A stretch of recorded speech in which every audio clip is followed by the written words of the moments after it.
আসসালামু আলাইকুম। Hello everyone, কেমন আছো সবাই? আল্লাহর অশেষ রহমতে নিশ্চয়ই ভালো আছো, সুস্থ আছো। আমরাও ভালো আছি আলহামদুলিল্লাহ। ওয়েলকাম করছি ডেইলি একটি নতুন ব্লগে।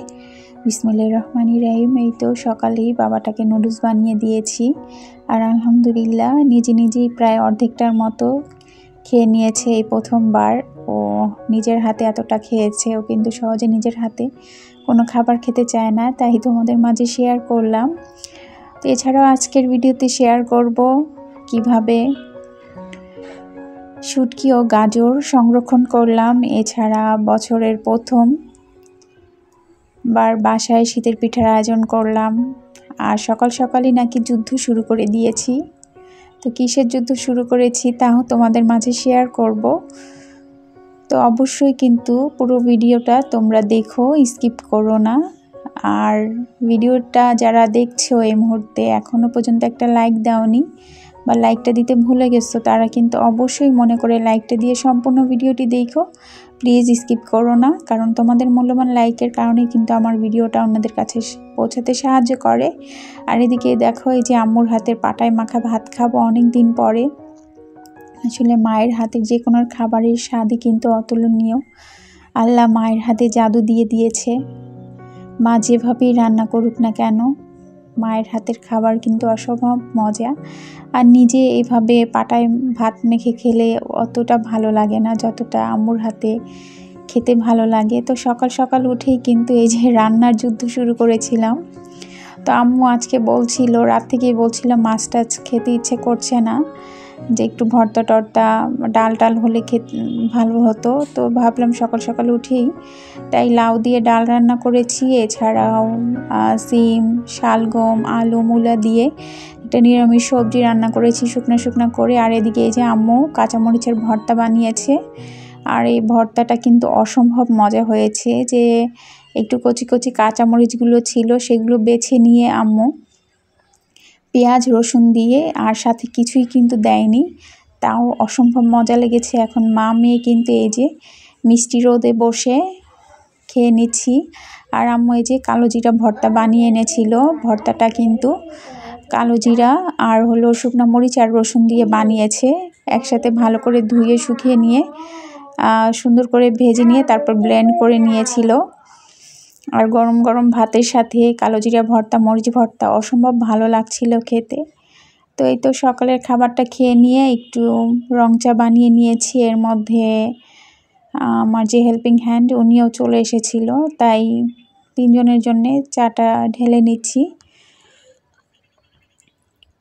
তো নতুন যারা আমার ভিডিওটি দেখছো, ভিডিওটির কোনো অংশ যদি ভালো লাগে, যদি ইচ্ছে আমার চ্যানেলটাকে সাবস্ক্রাইব করবে, তাহলে অবশ্যই আমার চ্যানেলটাকে সাবস্ক্রাইব করে আমার পাশে থেকো।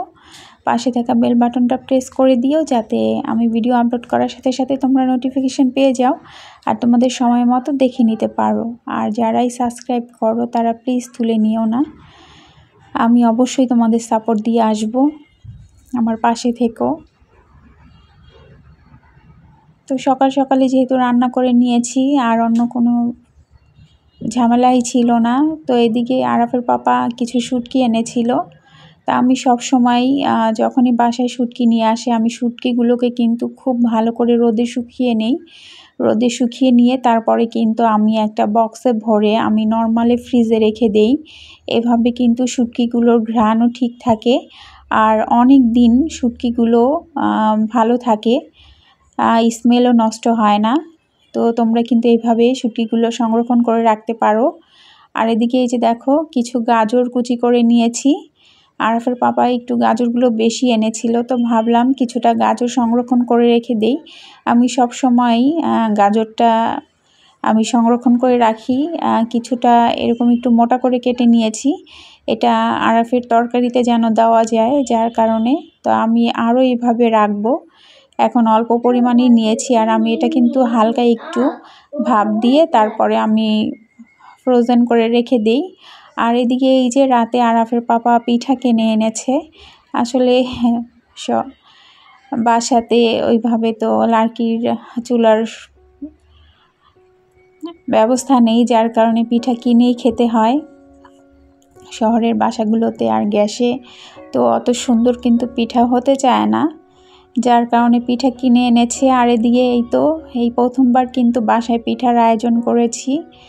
মানে আরাফের পাপা আর আমি অতটা পিঠা খাওয়া হয় না, তো ভাবলাম আম্মু এসেছে তাই পিঠা খাই। আর শীতও শেষ হয়ে যাচ্ছে, যার কারণে দুধ চিতই পিঠাটা কিন্তু খুবই ভালো লাগে। আর আমি শুধু তেজপাতা দিয়েছি, কারণ খেজুরের যে একটা স্মেল, যে একটা ঘ্রাণ, এটা কিন্তু মশলা দিলে, গরম মশলা দিলে সেই সুন্দর স্মেলটা থাকে না। যার কারণে কিন্তু আমি খেজুরের গুড় দিয়ে যাই রান্না করি না কেন, আমি তার মধ্যে কিন্তু বেশি গরম মশলা দিই না। যার কারণে 2-3টা তেজপাতা দিয়েছি। এই তো গুড় আর দুধটা ভালো করে জাল করে নিয়ে এখন পিঠাগুলো ভিজিয়ে নিচ্ছি। তো পিঠাগুলো খেতে খুবই ভালো লেগেছে, যদিও পিঠাগুলো একদম পুরোপুরি সফট হয়নি, যেহেতু কেনা পিঠা, কিছুটা হালকা শক্ত ছিল। তারপরও পিঠাগুলো খেতে অসম্ভব মজা লেগেছে।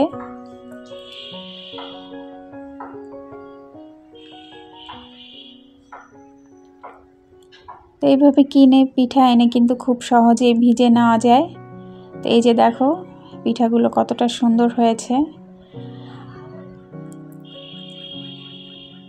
তো পিঠা খেতে খেতে তোমাদের মাঝ থেকে বিদায় নিয়ে নিব। আসলে শরীরটা বেশি ভালো নেই, যার কারণে ওইভাবে ভিডিও করতে পারছি না। 2-3 দিন যাবৎ শরীরটা খুবই খারাপ। গতকাল ভিডিও আপলোড করিনি, তো আজকেও ভেবেছিলাম যে করব না। খুব কষ্ট হচ্ছিল, প্রচণ্ড মাথা ব্যথা করছিল, তাই নিয়েই ভয়েস দিচ্ছি। তো ভুল ত্রুটি হলে প্লিজ তোমরা ইগনোর করো। ভিডিওটি দেখার জন্য তোমাদেরকে অসংখ্য ধন্যবাদ, যারা মূল্যবান সময় নষ্ট করে আমার ভিডিওটি দেখেছো। সবাই ভালো থেকো, সুস্থ থেকো, আর আমাদের জন্যও অনেক অনেক দোয়া করো। আল্লাহ হাফেজ।